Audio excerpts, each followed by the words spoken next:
How's it going, guys? My name is Connor Norton, and for my video project, I chose to do American art used in propaganda during World War II.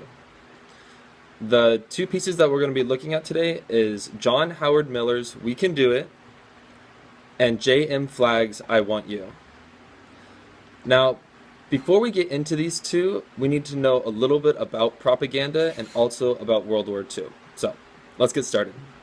Alright, so let's start with the formal definition of propaganda. It says, information, especially of a biased or misleading nature, used to promote or publicize a particular political cause or point of view.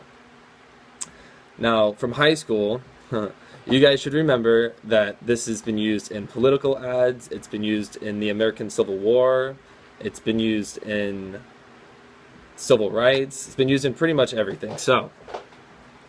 And we definitely remember it being used in the World War I and World War II.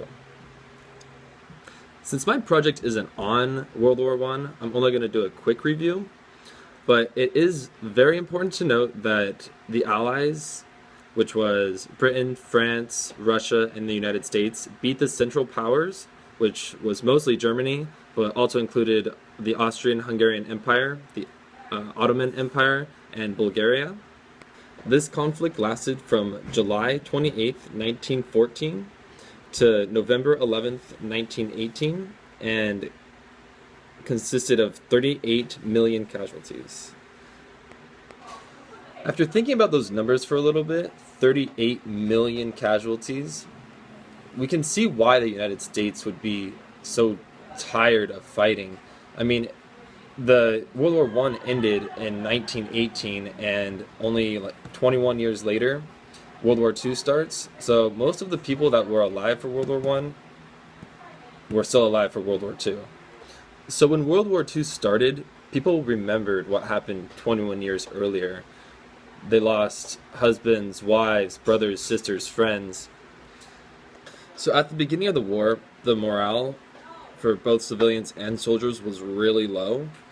That's why it was so important to have propaganda that made the soldiers feel like they could win and gave civilians a sense of pride and self-investment in the war effort. And now, without further ado, let's get into our first piece, which is John Howard Miller's We Can Do It. This poster was created in 1943, right after the Japanese attack on Pearl Harbor.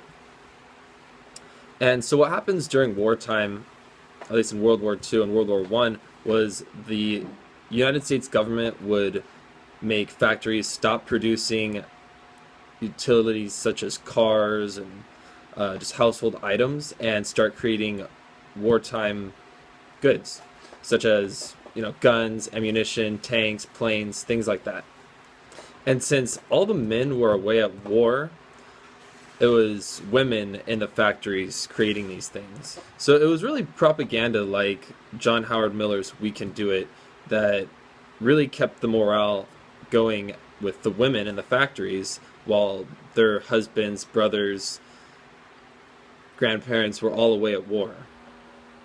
Now, another really interesting thing about this poster is that it was used during World War II, but it didn't actually really become super popular until the 1980s when it was used to support feminism. So that pretty much covers it for John Howard Miller's We Can Do It. So let's move on to J.M. Flagg's I Want You. This poster is Uncle Sam pointing at the viewer and telling the viewer, I want you for the U.S. Army. This poster was originally published on July 6th, 1916 on Leslie's Weekly. It's pretty self-explanatory that the government's using this propaganda to recruit young men for World War I. And in fact, it was actually so popular that it was also used very widely in World War II. Now, before the attack on Pearl Harbor, the United States only had about 200,000 men fighting in World War II. But after the attack on Pearl Harbor, there was a huge rush to enlist and join the army. Boys younger than 18 even lied about their age to help in the war effort. And a huge part of that was this exact poster. So we just covered John Howard Miller's We Can Do It and James Montgomery Flagg's I Want You. This was my first video ever posting, so I hope you guys really enjoyed it. I hope you learned something, and thank you. Bye.